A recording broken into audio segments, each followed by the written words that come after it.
छत्रपती संभाजीनगरमध्ये मतमोजणी केंद्राच्या बाहेर राडा झाल्याची घटना घडली होती।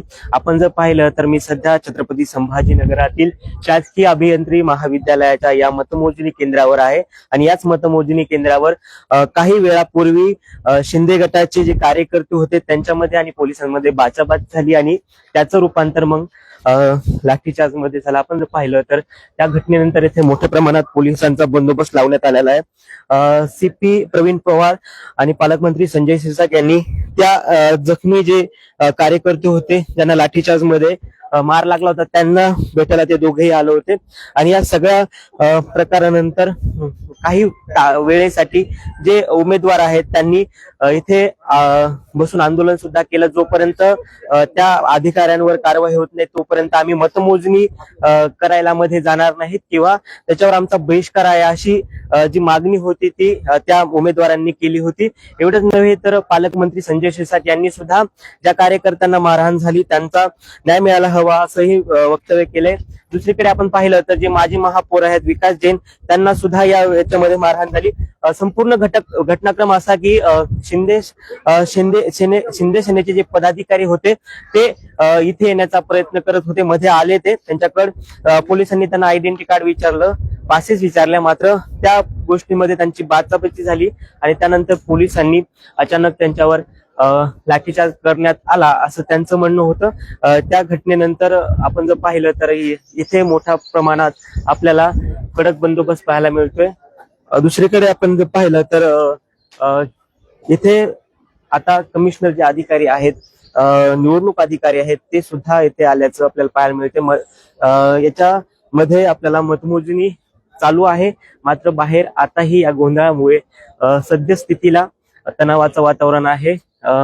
सीपी प्रवीण पवार हे आताही इथेच आहेत, ते त्यांच्या जे काही अधिकारी होते त्यांच्याशी आता चर्चा करत आहेत। नेमका हा प्रकार का घडला, कोणाची चूक होती आणि कशामुळे लाठीचार्ज करावा लागला या सगळ्याची माहिती ते आता इथे घेत आहेत। आपण जर पाहिलं तर जे अधिकारी आहेत त्यांच्याशी प्रवीण पवार हे बोलताना आपल्याला पाहायला मिळतात। दुसरीकडे याच्यामध्ये जे काही पत्रकार होते त्यांना सुद्धा धक्काबुक्की झाल्याची घटना घडली। काही पत्रकार जेव्हा इथे व्हिडिओ घेत होते किंवा त्या घटनेचा शूट करत होते तेव्हा काही अधिकाऱ्यांनी त्यांना तुम्ही व्हिडिओ थांबवा, घेऊ नका असेही बोललं। त्याच्यामुळे काही जे पत्रकार होते त्यांना सुद्धा इथे धक्काबुक्की झाल्याची घटना घडली होती। दुसरीकडे आपण जर पाहिलं तर मोठ्या प्रमाणात आपल्याला बंदोबस्त पाहायला मिळतोय, मात्र संभाजीनगरात सुरुवातीपासूनच तणावाचं वातावरण आहे। जेव्हा निवडणुका लागल्या तेव्हापासूनच एक प्रकारे तणाव आपल्याला पाहायला मिळाला होता। आज मतमोजणी आहे तेव्हाही आपल्याला तणाव पाहायला मिळतोय।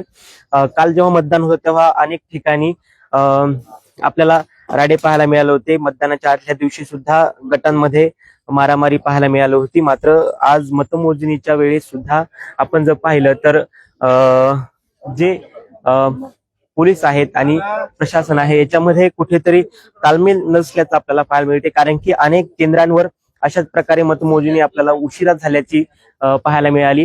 गारखेडा परिसर असेल, गारखेडा जी मतमोजणी केंद्र आहेत तिकडे असेल किंवा इथे सुद्धा पोलिसांमध्ये आणि पदाधिकाऱ्यांमध्ये बाचाबाची झाल्याची घटना घडली।